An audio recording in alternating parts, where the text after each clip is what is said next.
Die Futura 36. Wir sind in Berlin und zeigen mal den Star von der Boot. 170.000 Euro kostet diese Yacht.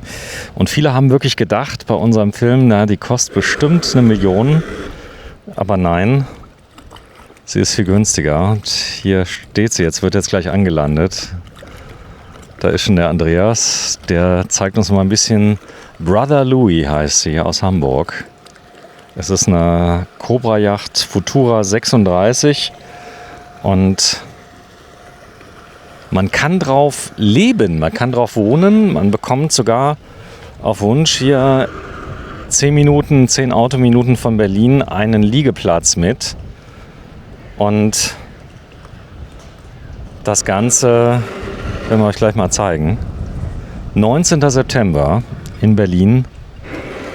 Das Video hat wirklich auf der Boot in Düsseldorf für Furore gesorgt, weil wirklich die meisten dachten, naja, das Ding, das muss so richtig viel kosten. Aber sie war ja auch aufgebockt. Und hier sieht man, Seiten- und Bugstrahlruder machen das Ding unglaublich wendig. Da unten kommt gerade das Bugstrahlruder raus. So, jetzt wird gleich mal festgetaut.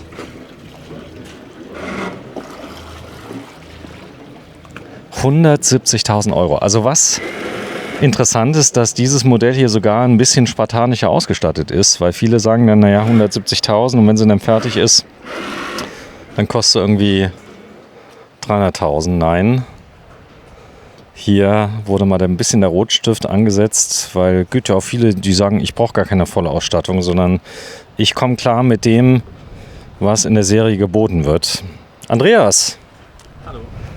Bist schön gefahren. Du hast ziemlich eindrucksvoll bewiesen, dass man mit Bug- und Heckstrahlruder hier das Ding auf der Stelle wenden kann. Ja, das ist kinderleicht.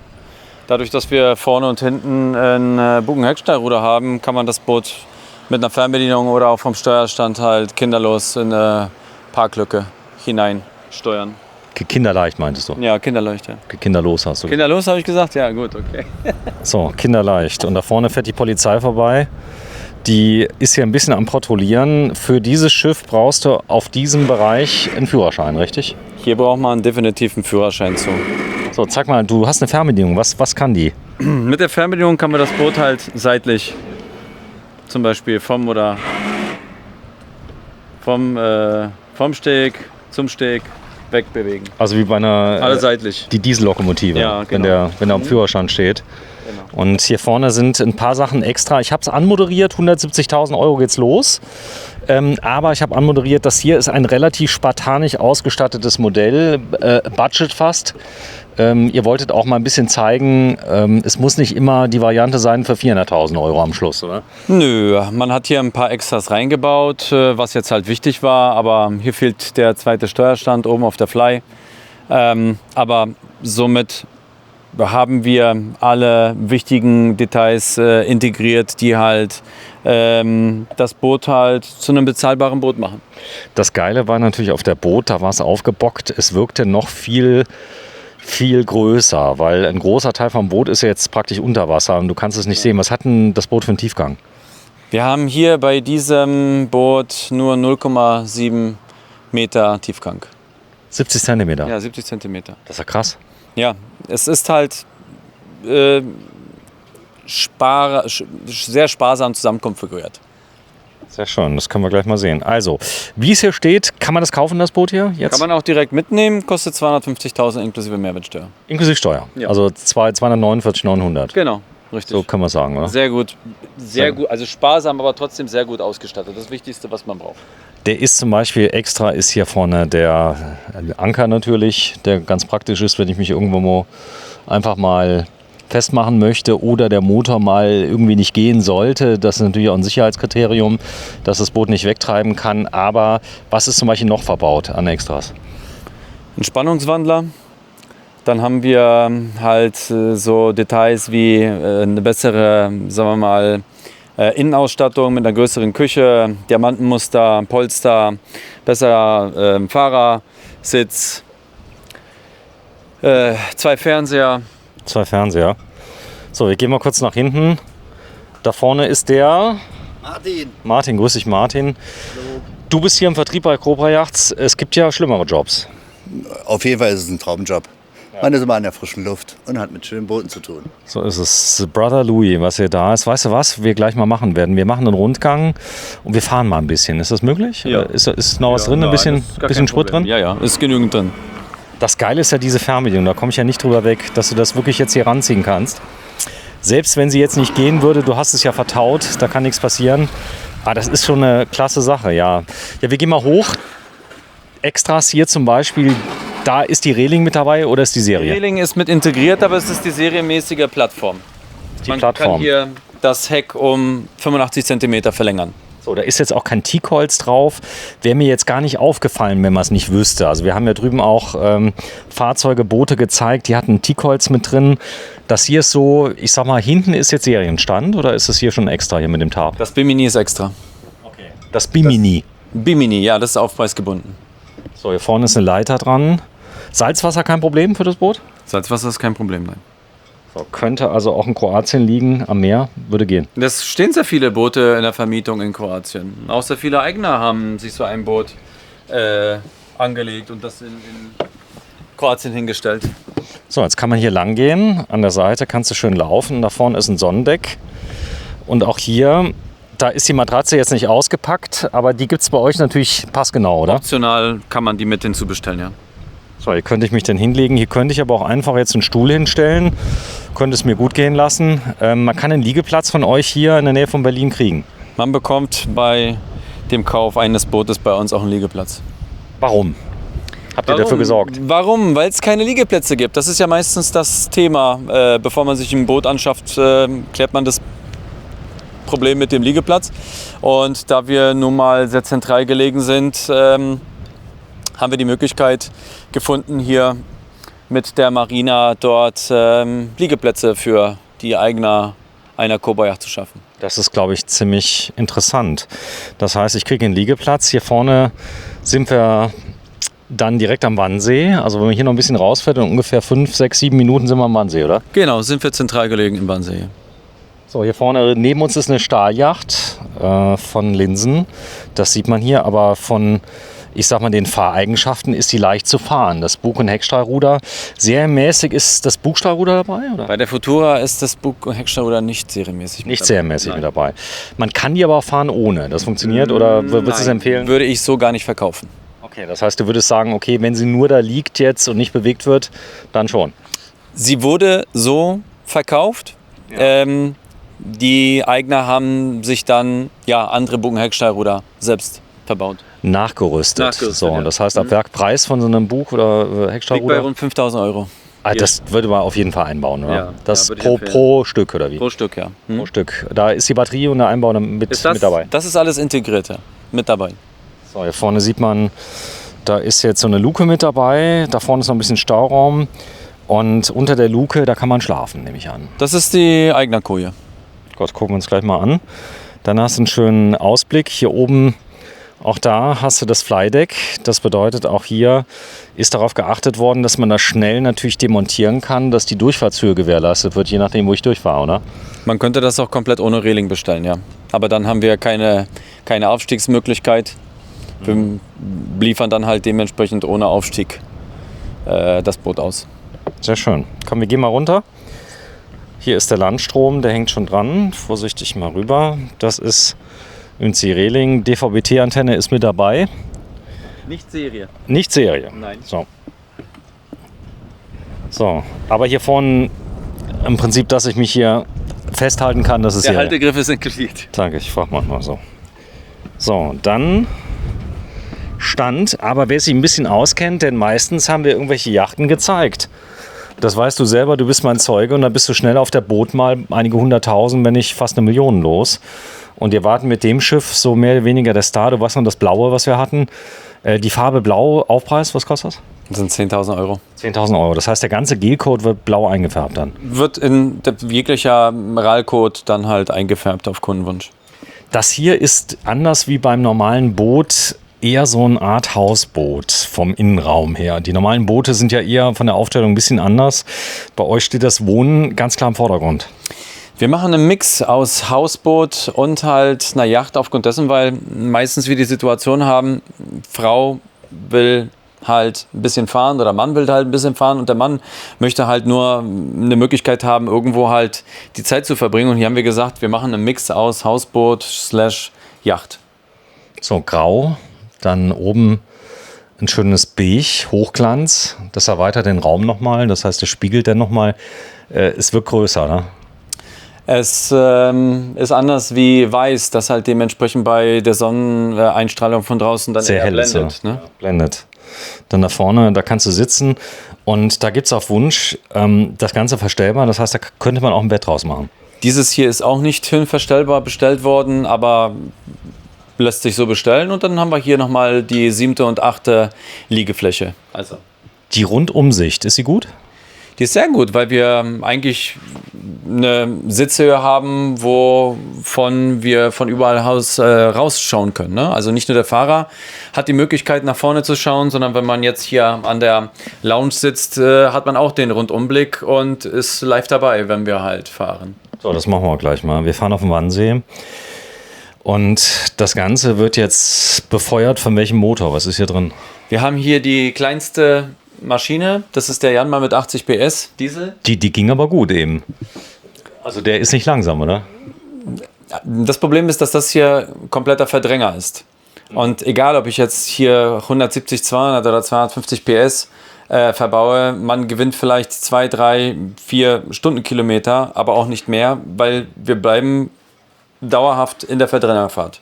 Genau, er gleitet nämlich nicht. Ihr habt auch Gleiter, ihr habt auch Halbgleiter im Programm. Das hier ist ein Verdränger. Aber ich sag mal so, das ist für den Einstieg natürlich sehr interessant, wenn jemand sagt, okay, ich möchte fahren. Es ist auch nicht so auffällig wie ein Hausboot, weil ich habe selbst ja eine Hausboot-Tour gemacht, da bist du der Star natürlich in jedem Hafen. Die Leute gucken dich teilweise auch ein bisschen, ich sag mal, mitleidig an, dass du da mit so einem Hausboot dann anlandest. Einige finden das total spannend, das hier sieht aus wie ein normales Boot, wie eine kleine Yacht. Fernseher ist mit dabei, die Optik spielt ja oft eine große Rolle. Die Leute wollen vielleicht auch nicht so die Hausboot-Optik, oder? Ja, nicht, also selten möchten die Marinas halt diese klassischen Hausboote mit in ihre Marinas integrieren, weil die sehr, sehr viel Platz wegnehmen. Die Eigner wollen nichts für den Liegeplatz bezahlen, wollen den Platz haben, aber die Marinas wollen das natürlich nicht kostenlos weggeben, weil für diese Fläche man dann sogar bis zu 3 Boote hinstellen kann. Und im Prinzip der Liegefläche ist das wie ein normales Boot, wie jedes andere auch? Das hier hat nur 11 Meter mal 3,5 Meter Breite. Okay, verstehe. Und das ist dieses Wunderwerk, was du hier mit dabei hast. Wie lange kannst du denn da draufdrücken, ohne dass es so heiß wird? Ich denke maximal irgendwas zwischen 15 und 20 Sekunden und dann schaltet er wie so ein Notlaufprogramm, dass er nicht überhitzt. Verstehe. Yanmar, die Motoren kommen aus Japan. Die sind, hast du mir schon erzählt, ziemlich gut. Das ist jetzt das ganz kleine Navi. Aber das tut, was das Große macht, oder? Na, das ist ein 9 Zoll. Das ist wie ein kleineres Smartphone. Die einen mögen kleiner, die einen mögen größer. So, machen das mal auf. Dass wir das mal sehen. Die Sicherung ist nicht an. So, machen wir das mal an. Die können nämlich unten alle einzeln abgeschaltet werden. Sicherungen sind übrigens in der Marine auch gleich Schalter. Da muss man sich dran gewöhnen. Er macht's mal an. Du bist schon lange unterwegs am Wasser, oder? Ich habe schon etwas Erfahrung gesammelt, ja. Wie viele Jahre schon? 6 Jahre jetzt. 6 Jahre. Was ist das Schöne am Boot? Na, man kommt raus und man fühlt sich halt dementsprechend so ein bisschen wie im Urlaub. Direkt, oder? Es kommt schnell. So, Axiom ist bootet und da kann ich dann auch Karten sehen. Das heißt, ich kann noch navigieren und Powered by Lighthouse 4. Das ist Industriestandard hier, oder? Raymarine? Wir verbauen Raymarine, ja, aber es ist keine Serie, was hier verbaut ist. Dieser Kartenplotter ist leider extra. Okay, verstehe. Also das heißt, das kann ich mit dazu kaufen. Preis von so einem Kartenplotter, was kostet was? Liegt bei ca. 3.000 Euro. Naja, also vielleicht auch die Vorbereitung, aber viele kaufen das gleich mit, weil Kartenplotter mit dabei. Ich kann noch mehr sehen. Cams kann ich anschließen, kann zum Beispiel vorne die Kameras und so weiter anschließen. Ja, man kann eine Rückfahrkamera, Seitenkameras kann man einstellen, mit integrieren. Man kann das Radio mit integrieren. Das geht. So, da vorne ist eine Kursanzeige, analog. Ich habe dir eben schon erzählt, mag ich, analog. Aber Radio und so weiter mit dabei und dann natürlich dieses Seitenstrahlruder. Wir gehen am besten mal runter, dann zeigen wir das mal. Wir fahren gleich noch, also bleib dran, denn auf dem Wannsee wollte ich schon immer mal fahren. Und du kannst gerne mal mit runterkommen, machst mal ein bisschen Licht an. Und wie ich sehe, ihr habt ein paar Sachen hier verdunkelt, denn wenn man schläft, will man ein bisschen Privacy haben. All das ist gewährleistet. Und hier ist die Eignerkabine. Das ist das kleinste Modell, was ihr habt? Das ist das kleinste Modell. Wir starten mit 36 Fuß und das ist hier so eigentlich der Einstieg. Ihr habt sie oft verkauft. Ihr habt sie so oft verkauft, dass ihr 2024 auch mit meiner, mit der Hilfe des Videos, was wir gedreht haben, nur noch 2 Bauplätze frei habt. Richtig, genau. Das ist ein Hotseller geworden, ne? Ja, wir haben nicht nur halt die Futura verkauft, auch natürlich auch die Seamaster, aber das hat uns einen ziemlichen Boost verpasst. 170.000 € Grundpreis. Die meisten gehen wahrscheinlich weg mit einer schönen Konfiguration. Was ist ein Preis, wo man sagen kann, 230? 250, 300. Okay, also mit Seamarine, mit Bug- und Heckstrahlruder, Wechselrichter. Plotter, Wechselrichter, sowas wird genommen. Klimaanlage nicht unbedingt, aber ein größerer Motor. Das mit dem Holz gefällt mir auch gut, muss ich ehrlich sagen. Also die wir zuletzt gesehen hatten, die hatten so eine Hochglanzoptik mit drin, das war auch sehr schick.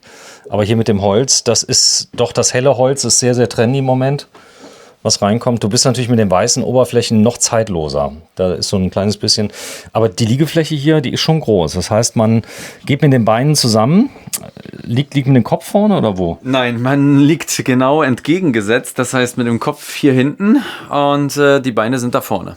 Okay, das heißt, ich berühre die Beine meiner Frau dann? Entweder füßelt man oder... So, aber es kommt noch viel besser. Das werden wir euch mal zeigen. Da ist noch ein Schrank. Hier ist ein Schrank. Okay, großer Kleiderschrank. Das Ganze kann man rausziehen. Das gleiche haben wir auf der Seite bei diesem Modell. Okay. Und wir hätten hier die Möglichkeit, auch eine zusätzliche Tür mit zu bestellen, damit man halt den Zugang als Eigner in die Dusche oder Bad hat.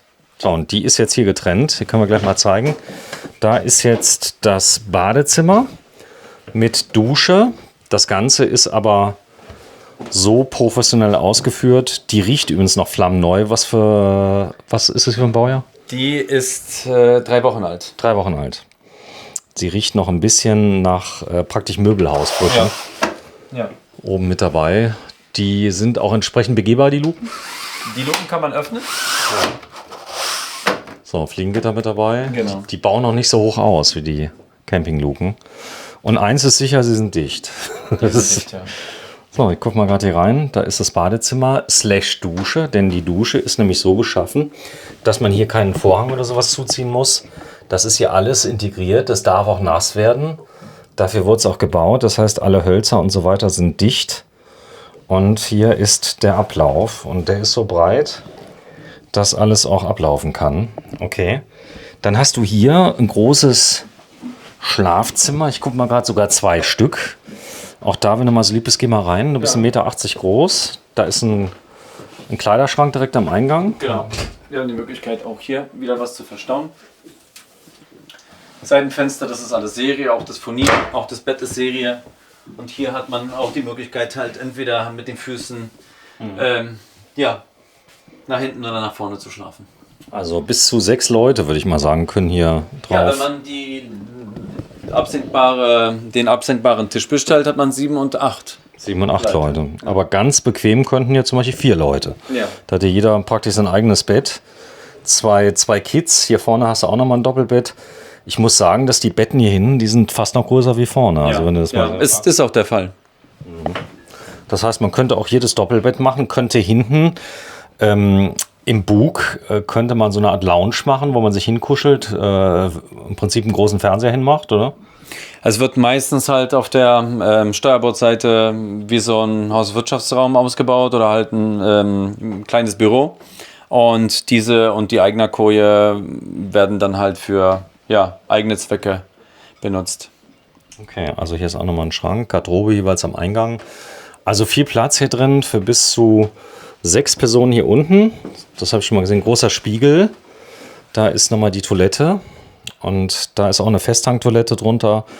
Frischwasser, was sind die Tanksvolumen? Standard 200 und Aufpreis 400 Liter. Ist das teuer, die 400? Die 400 sind, glaube ich, knapp mit 800 Euro. Okay, also das ist alles machbar, oder? Ist alles noch im Bezahlbaren. Sehr schön. So, dann lasst uns ein bisschen fahren. Hier vorne ist ein Stauraum in den. Ja, wir haben jede einzelne Stufe, kann man hier Sachen verstauen. Sogar sehr, sehr tief. GFK, das ganze Boot aus glasfaserverstärktem Kunststoff. Vinylboden mit drin. Hier vorne hast du einen Kühlschrank mit eingebaut auf der Seite. Der ist hier von Vitrifrigo. Dann ist das Marmor hier wahrscheinlich echt oder der Naturstein? Das ist echter Stein, ja. Das ist echter Marmor. Und hier unten hast du einen Backofen. Ein Gasbackofen. Auf dieser Yacht ist noch Gas verbaut worden. Der Kunde hat sich speziell Gas gewünscht, weil er nicht das große Batteriepaket genommen hat. Der hat nur einen Spannungswandler genommen, aber halt nur 2 zusätzliche Batterien. Ja, und deswegen hat er dann halt auf dieses große Batteriepack verzichtet. Funktioniert aber, muss man fairerweise sagen, denn ich bin ja auch mit Gas unterwegs und wenn du das nur zum Kochen verwendest und um, ich sag mal, hier zu grillen und so weiter, dann hält das auch ewig, so eine Gasflasche. Bei mir zumindest mal bis zum Jahr. Locker in der Saison, ja. So, dann, ja, du darfst mal ableinen, dass wir das Ganze mal sehen. Der Motor wird hier vorne gestartet. Was hast du gemacht? Ja, ich habe hier einfach nur den Startkopf gedrückt. Die Zündung war schon eingeschaltet. Hier haben wir die Ruderstandsanzeige, was uns halt die Ruderposition anzeigt. Aber zum An- und Ablegen ist das völlig egal, weil wir damit nicht... Wir können das Boot damit nicht steuern, nicht in der Parklocke steuern. Wir können nur die Richtung angeben. Aber damit das muss man halt dementsprechend mit dem Bogenhecksteuerruder dann halt. Oder hier mit der Fernbedienung, die dabei hat. Das ist natürlich spannend. Ist die Serie, die Fernbedienung? Kommt die immer? Die ist Aufpreis. Preis, was kostet? 500 Euro. 500 Euro, aber die würde ich sofort kaufen. Ist das Die muss man mit zunehmen, ja. Ist cool. empfehlenswert. So, er macht uns mal los. Dann können wir mal, wenn du mal so lieb bist, uns mal ableinst, dann fahren wir jetzt mal tatsächlich in Berlin am 19. September. Das ist ja mal ein Job, den ich hier habe, oder? Ja. Du musst hier arbeiten. Ich darf dich filmen. Ja, auch ganz schwer, ja. So, hier vorne die Luke kann man eben so öffnen. Da kann man oben drauf und er leint mal kurz ab. Fender und so weiter sind dabei, wenn ich hier so ein Boot kaufe? Die sind dabei, ja. Okay. Wie viele? 8 Stück. 8 Stück. 4 Festmacher. Sehr schön. Das mit der Fernbedienung, das machst du so locker wie hier im Prinzip. Würdest du stehen, dann sitzt du. Oh, Vorsicht. Vorsicht. Oh. So, der Kollege fährt mit. Ja, nehmen wir mit. Wir können hier. Du fährst jetzt nur mit der Fernbedienung. Ja. Der ist super mit der Fernbedienung. Das ist super einfach. Also wie gesagt, das ist sehr, sehr einfach mit der Fernbedienung. Man kann von außen schön alles steuern. Gut gemacht. Hast du vorne zugemacht, wo das Zeug steht von uns? Nee, Ist es hier gefährlich? eigentlich nicht. Wir sind ja in Deutschland. Ich hoffe, ja, nein, hier passiert nichts. Wie krass, jetzt fahren wir tatsächlich. Ist es hier ein See, ein Fluss? Wo sind wir gerade? Vorne ist der Pichelsee und wie gesagt, von hier kann man durch mehrere Schleusen kann man bis zur Ostsee rauf. Bis zur Ostsee können wir in mehreren Schleusen. So.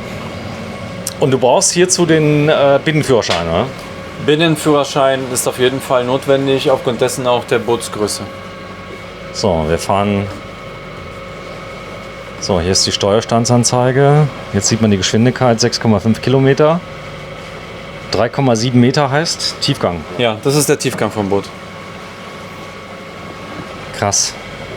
So. Das sind Lampen, kann ich auch noch ausmachen? Genau, wir haben hier die Positionsleuchten. Wenn wir jetzt in der Nacht halt irgendwo auf dem Wasser stehen, dann haben wir das Ankerlicht. Und dann haben wir noch die Decksbeleuchtung, die aber wieder ein Extra ist. Dann haben wir hier die Anzeige der Füllstände. Da sieht man, wie viel Batterie und wie viel Wasser Fäkalien und ja, was noch? Frischwasser, Abwasser, Frischwasser, genau. Grauwasser. Grauwasser, ja. Na, Grauwasser nehmen die wenigsten, weil das halt direkt rausgelassen werden kann, aber Es darf ja hier verklappt werden. Das ist es ist nicht verboten. Verklappen heißt das Ganze. Ja. Und ich weiß nicht, ob ich in den See pinkeln darf, aber man darf es ablassen. Also ich glaube, das Pinkeln kostet 10 Euro. Aber das Ablassen ist ja. Aber es sind ja nur wenige Boote, muss man fairerweise sagen. Und es verteilt sich auch sehr schön. Also ich will nicht wissen, wie viele Kubikmeter Wasser hier in dem See sind.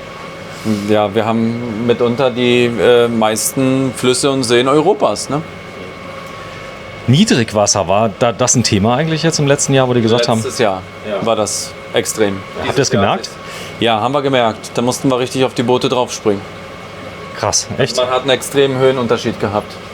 So, jetzt ist es wieder vollgelaufen dieses Jahr. Ja, dieses Jahr hat es sich wieder beruhigt. Ja, nicht, dass ich mir ein Boot kaufe und das Kein Wasser mehr dann. Wasser ist weg. Ja. Das heißt, die nächsten 3-4 Jahre ist noch Wasser da. Ich denke, dass es sich dadurch wieder irgendwo eingependelt hat. Gut, das heißt, ihr müsst ganz viele Boote kaufen, dann steigt auch der Wasserstand, Richtig, wenn man die reinlässt. Jetzt gehen wir hier rein, das ist die Fernbedienung uns. So, was ist das hier? Das da unten, dieser Stock? Das ist der Schalthebel. Ich dachte, das Gang wäre. vorwärts und der Gang rückwärts und dann halt das Gas tut man damit regulieren. Ist es hier Vollgas? Nein. Machen wir Vollgas. Oder darf man das nicht? Ja. Doch, jetzt schon. Wow! Ist doch schnell. Ja, es ist nur die 80 PS Maschine, aber die reicht vollkommen aus.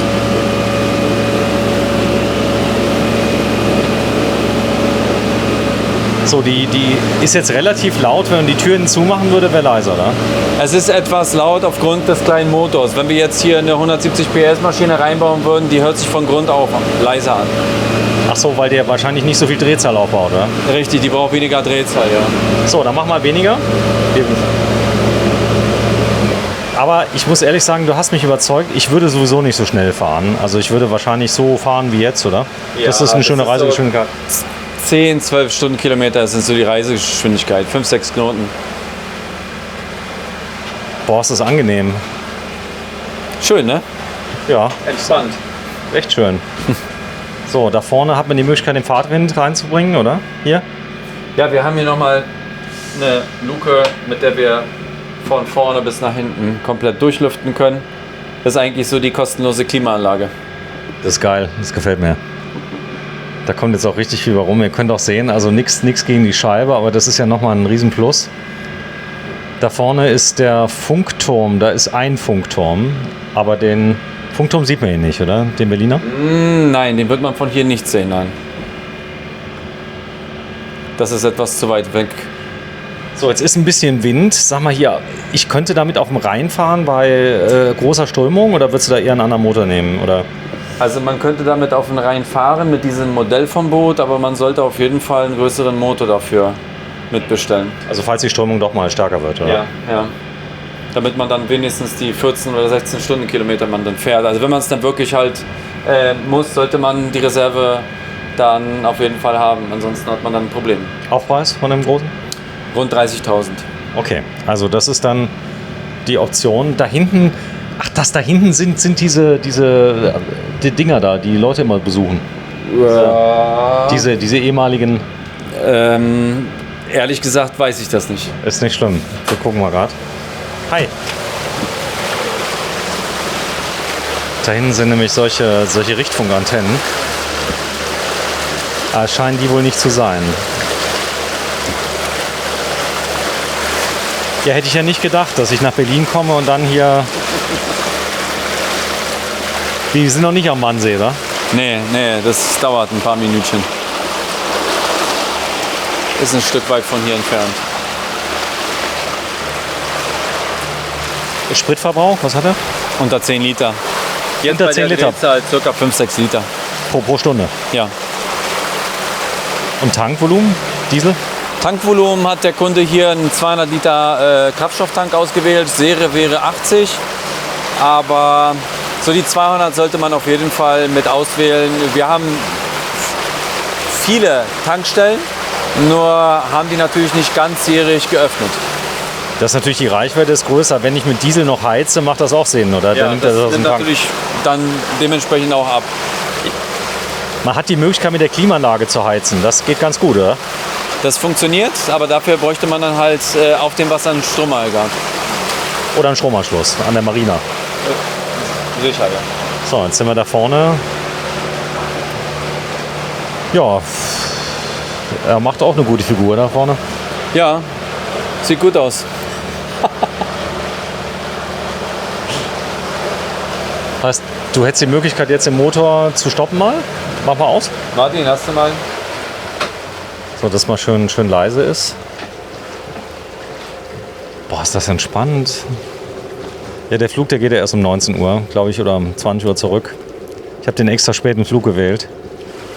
Wir können gerne noch ein paar Stunden hier bleiben. Nee, die Batterie ist gleich leer. 38% haben wir noch. Aber das ist doch was. Das heißt, ich kann drauf wohnen. Ich kriege einen Platz von euch hier in der Nähe von Berlin. Berlin ist, was spricht für Berlin? Ist das eine coole Stadt? Ja, was spricht für Berlin? Wir sind halt die Hauptstadt. Wir haben Das war ein Scherz. Berlin ist die Stadt Nummer 1. Ja. Was spricht für Berlin? Ja. Das heißt, es gibt so viele Stadtbezirke, du könntest jeden Abend, ich glaube, wenn du praktisch heute anfangen würdest, würdest du eine Kneipe besuchen und würdest jeden Abend eine andere, dann wärst du in 5 Jahren durch, oder? Ja, ich glaube, das Gleiche betrifft das Thema Wasser. Ne? Wir haben so viel Wasser hier, dass man da wahrscheinlich einen ganzen Sommer bräuchte, um das Ganze einmal abzufahren. Und ich kann auch halten, das heißt, es gibt entsprechende Gastanleger, gibt es überall, oder? Ja, wir haben sehr, sehr viele Marinas, die auch Gastanlieger Anbieten. Ja. Das heißt, man ruft da vorher an, macht das klar mit denen. Richtig. Zahlt was das auf jeden Fall im Vorfeld. Zahlt man dafür 20, 30 Euro? Ungefähr, ja, 20 Euro. Und was ziemlich cool ist, wir können uns jetzt mal da hinsetzen und der Kollege fährt mal ein bisschen Richtung Steuerbord, bitte. Wir drehen uns mal um die eigene Achse und das machen wir jetzt mal mit der... Oder wenn du mal gerade den Motor ausmachst, ganz aus, und nimm jetzt mal gerade deine Fernbedienung und dreh uns mal um die eigene Achse, bitte. Genau, mach das mal gerade. Das Geile ist, wenn du nämlich das Bug und das Heckstrahlruder entgegengesetzt machst, dann drehst du dich quasi um die eigene Achse komplett, oder? Ja. Das muss ja so sein. Ja, ja. Ja, ich muss das ja nur mal erklären. Das heißt, es kommt dann hier raus, da unten wird es rausgedrückt und im Prinzip steuert man das mit kurzen Stößen. Das heißt, du kannst es genau in die Richtung navigieren, wie du das Boot gerne hättest, in praktisch binnen Sekunden. Man kann das halt bei geringer Geschwindigkeit, kann man das auch mit dem Bogenheckstrahlruder steuern. Auch wenn das Ruder jetzt ausfallen sollte. Okay, da sind wir. Okay. So, ich hätte gerne mal den Weg wieder zurück. Ich glaube euch, dass das Boot schwimmt. Das tut es eindeutig, da es ja aus GFK ist.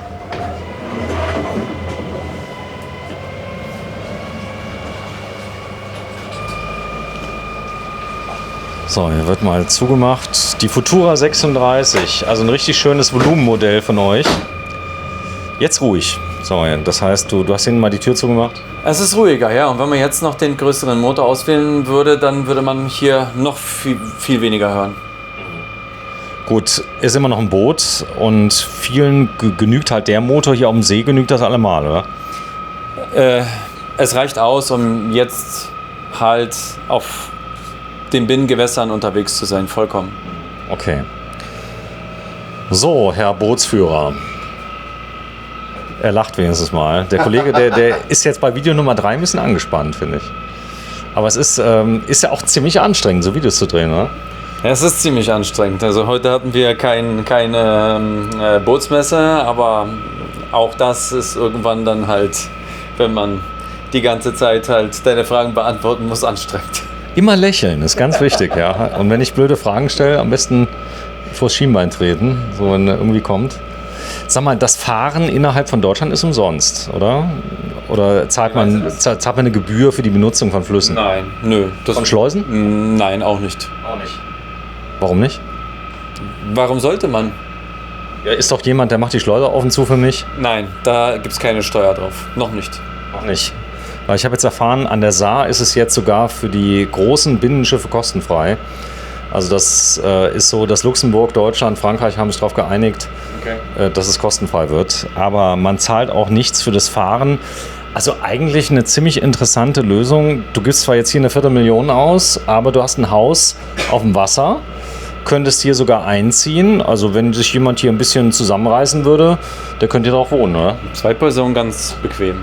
Ganz bequem. Also wenn du dich lieb haben würdest mit deiner Frau, was du ja hast, oder? Natürlich. Dann könntest du hier auf dem Boot leben. Ganz locker. Ganz locker. So, jetzt hier alles an. Da vorne ist hier Heizung, Ebersbecher. Ebersbecher, ja. Über Diesel betrieben, über den Dieseltank. So, und ich mache jetzt nochmal, wenn du mal gerade so nett bist, mir das Fenster nochmal öffnest, bitte. Ja. Das war so lieb. Dann filme ich nochmal kurz raus für euch. Die Wolkenformation ist doch sensationell hier, wenn ich hier durchgucke durch die Kamera. Und wir fahren jetzt mal Richtung Marina. Wenn ich Interesse habe, ich lande in Berlin. Leute kommen aus ganz Deutschland her, um die live anzugucken hier. Nochmal bitte? Die Leute kommen aus ganz Deutschland hierher, aus der Schweiz, Österreich, Ja. Belgien, Italien, überall. Und besuchen uns, fahren die Boote Probe. Achso, man kann die Probe fahren. Ja, kann man. Jedes Modell. So, wenn ich noch keinen Führerschein habe, mit dir zusammen.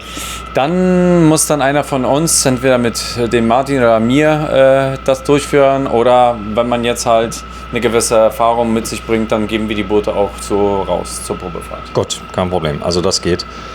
Und ansonsten fährt jemand mit. Also wenn ich jetzt sage, ich hätte gerne, dass du mitfährst, so wie jetzt, kein Problem. Überhaupt kein Problem. Trinkgeld anschließend, gern genommen? Muss nicht sein, aber wir freuen uns natürlich immer gerne drüber. Sehr schön.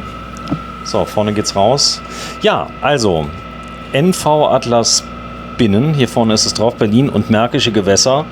All das könnt ihr dann lernen, wenn ihr dann den Führerschein macht. Der Aufwand ist relativ gering. Man kann ihn, glaube ich, große Teile online machen auch. Das heißt also, man kann sich vorbereiten online, kann die ganzen Fragen dann beantworten mit allem drum und dran. Wie lange ist denn her, dass du den Führerschein gemacht hast? Ich habe den Sportbootführerschein See jetzt, glaube ich, vor 4 Jahren gemacht. War es schwer? War nicht unbedingt schwer. Also man muss schon ein bisschen was lernen, aber es gibt auch, wie gesagt, so eine Apps dafür, ist wie beim normalen Kfz-Führerschein und ist halt vieles ein bisschen auswendig lernen. Und mit ein bisschen Fleiß kein Problem. Funksprechzeugnis hast du auch? Nein, das habe ich nicht, Warum nicht? weil ich das hier nicht brauche. Also brauchst du nicht. Das heißt, man hat die Möglichkeit, die ja auch mit dem ganz normalen Mobiltelefon anzurufen, die Schleusen. Das habe ich schon Ja, gemerkt. richtig, genau. Das heißt, da gibt es auch Rufnummern, da kannst du anrufen, da braucht man kein Funkgerät mehr, oder? Ja, richtig. Ne, da gibt es meistens eine Klingel, an der man halt die Möglichkeit hat, Kontakt mit dem Schleuser da aufzunehmen. Sehr schön. Die Klingel. Und da vorne ist die Marina. Ja, vielen Dank fürs Einschalten. 19. September. Wir hatten nichts anderes zu tun, als mit einer kleinen Yacht. Was heißt klein? Mit einer ordentlichen Yacht, die der Futura 36 von Cobra Yacht kennengelernt haben wir uns in Düsseldorf. Heute sind wir in Berlin an einem schönen Spätsommertag. Es hätte nicht schöner sein können, das Wetter, ehrlich. Ja, ist gelungen. Vielen Dank fürs Einschalten. Tschüss.